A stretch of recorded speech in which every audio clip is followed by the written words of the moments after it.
Hello everyone, and thanks for coming back to the channel. Hopefully the thumbnail was clear and it's understood that this is just an update video to the Beta FPV Meteor65. If you haven't seen my original review, I'll put a card in the top and a link in the video description down below to my original review where you can get all the details. But to sum up, I was experiencing a little bit of a snap every once in a while. It didn't happen very often, maybe once a minute, maybe once every minute 15.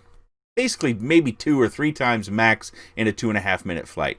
My original diagnosis was that the props were coming loose, and I covered it in that video that that diagnosis wasn't correct. But as you've been watching, you can see that quick jerk. This is the most dramatic version of that I could find. So in that video, I got a lot of comments about different things to try, but there were 2 that I'd like to point out. Project Mockingbird, Patrick J. Clark came by and he said, hey, check your PID loop, make sure it's on AK2K. Also check to make sure your Dshot version is on Dshot300. Aaron Ciotti FPV, he also stopped by and he said, it looks like an ESC or a motor problem, doesn't look like prop slipping. And so he was on the right trail as well.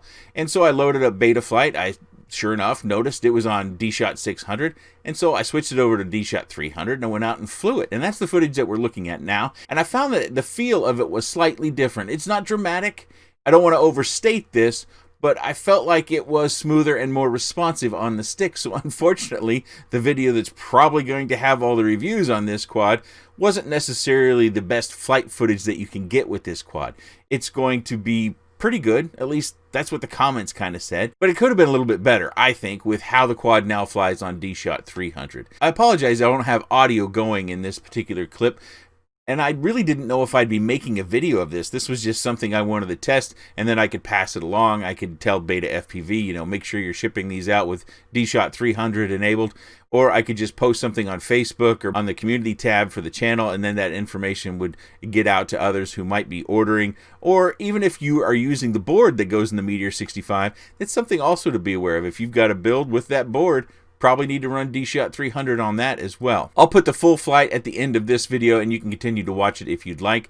But if you've got one of these on the way, keep in mind, probably need to switch it over to Dshot300. You'll have more fun. If you have any comments, questions, suggestions, or otherwise, please let me know in that section down below. I appreciate your time.